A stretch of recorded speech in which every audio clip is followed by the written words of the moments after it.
Pemirsa di rumah, jumpa lagi dengan saya, Dr. Anda Jelis Lindriati SHMH yang berkantor hukum di Cipalokem, beralamat di Jalan Sidosomo PTK 2, Kavling 370, Surabaya, Jawa Timur, Indonesia. Pemirsa, kali ini kita jumpa lagi dengan bahasan yang berbeda dari yang lalu. Kita akan membahas tentang P21. Sering kita mendengar sudah P21, belum P21. Nah, P21 itu tindak pidana apa? Yang di P21 adalah tindak pidana. Nah, tindak pidana menurut KUHP berdasarkan delik formil, berdasarkan delik umum, berdasarkan delik aduan. Yang dimaksud delik formil seperti apa? Delik formil itu seperti pemalsuan akta-akta atau surat berharga negara, seperti memalsu uang, seperti memalsu KTP, seperti surat keterangan kesehatan, surat keterangan yang berkaitan dengan kepemilikan. Nah, itu semua termasuk formil yang mengeluarkan harus negara. Kenapa? Karena negara yang bertanggung jawab, karena itu tentang administrasi negara. Sedangkan delik aduan adalah tindakan pidana yang harus ada pengadunya dulu.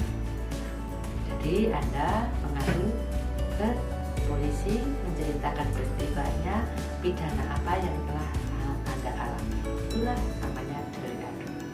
Sedangkan delik umum seperti apa? Delik umum tanpa adanya aduan masyarakat secara resmi, tanpa menunjukkan saksi-saksi jelas. Apabila di dalam masyarakat terjadi tindak pidana, maka polisi bisa langsung mengambil tersangka tersebut, diamankan dulu, baru buktinya, baru pembuktiannya mengikut sertai. Jadi seperti itu. Apabila delik aduan tidak dibiarkan mereka keluar sebelum ada bukti-bukti yang sah, bukti-bukti yang cukup, maka tersangka yang Anda adukan tetap berada di luar, tidak berada di tahanan polisi. Pemirsa, P21 itu adalah pemberitahuan atau kode administrasi di kejaksaan, di mana P21 sendiri merupakan pemberitahuan bahwa hasil penyidikan sudah lengkap, dan hasil penyidikan yang lengkap tersebut oleh kepolisian dalam suatu tindak perkara pidana setelah dinyatakan lengkap oleh pihak kepolisian, maka penyidikan dituangkan ke dalam berkas perkara dan sering disebut dengan berkas lengkap. Nah, kelengkapan dalam hal syarat formil dan materinya terpenuhi. Setelah lengkap, maka polisi dapat melimpahkan perkara tersebut ke kejaksaan, atau yang sering disebut tahap 2. Setelah tahap 2 selesai, pihak kejaksaan akan melimpahkan tersangka dan barang bukti ke pengadilan. Setelah dilimpahkan ke pengadilan negeri, maka pelaku sebuah tindak pidana dapat disebut sebagai seorang terdakwa. Jadi pemirsa di rumah, apabila Anda bermasalah dalam masalah pidana, apabila Anda masih di tahap proses di kepolisian, maka Anda disebut tersangka. Apakah di dalam sebelum P21 tersangka boleh dilepaskan? Tidak boleh. Bagaimana kalau waktunya sudah habis, bisa diperpanjang? Bagaimana kalau diperpanjang masih belum cukup? Maka bisa dititipkan di kejaksaan.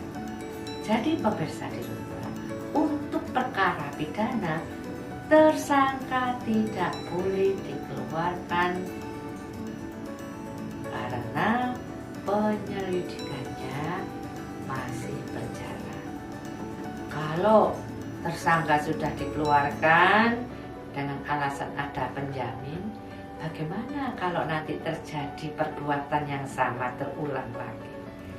Apakah penjamin bisa bertanggung jawab dengan korban yang sama? Biasanya akan sangat sulit. Kenapa? Pastilah korban akan merasa mendapat intimidasi yang kuat dari para tersangka dan oleh para penjaminnya. Pemirsa di rumah, bagaimana penyidik bisa menghentikan laporan masyarakat dalam sebelum P21? Karena mungkin penyidik merasa tidak cukup bukti, kemudian perkaranya yang dilaporkan sudah kadaluarsa. Yang ketiga, pengaduan dicabut khusus karena delik aduan. Untuk delik aduan masih bisa dicabut karena ada kesepakatan antara para pihak. Ibaratnya atau contohnya sedemikian, si A berutang dengan si B, kemudian si A melakukan tindak pidana mengambil hak kepemilikan si B. Ketika diadukan ke kepolisian, si A dengan si B melakukan kesepakatan. Nah, ketika kesepakatan itu sudah dicapai dan mereka sudah tidak bermasalah lagi dengan masalah pidana hukum, maka bisa dicabut. Tapi untuk pidana selain aduan, tapi delik umum tidak bisa, karena harus ada putusan pengadilan, harus ada putusan hakim yang sampai ikhlas. Bagaimana dengan tindak pidana tersebut? Tindak pidana yang sudah masuk putusan hakim dan telah memiliki kekuatan hukum yang tetap atau nebis in idem, maka status terdakwa akan dikenakan kepada tersangka yang sudah dilimpahkan ke pengadilan oleh jaksa dan sudah diputus oleh hakim. Pemirsa, apabila Anda bermasalah di dalam pidana, di dalam perkara pidana, tapi Anda berada di delik umum, saya katakan di delik umum tidak bisa dibatalkan meskipun ada kesepakatan. Apabila antar pihak melakukan kesepakatan damai, tetap kasus pidananya itu harus diselesaikan secara hukum karena deliknya adalah delik umum. Demikian pemirsa. Jadi Anda jangan menganggap remeh bahwa perbuatan pidana apabila kita punya uang kita bisa tangguhkan, apabila kita punya uang pihak penegak hukum yang lain bisa kita bayar dan kita tidak terjerat hukum. Itu semua tergantung delik apa yang Anda lakukan. Demikian pemirsa bahasan kita kali ini tentang P21 apabila Anda berperkara pidana di kepolisian dengan delik umum. Pemirsa, apabila bahasan saya kurang jelas, Anda bisa menghubungi saya, Dr. Anda Celis Lindriati SAMH yang berkantor hukum di Cipta Lopeng, Jalan Sidosermo PDK 2 KM 370 Surabaya. Terima kasih, kita akan jumpa di lain kesempatan dan bahasan.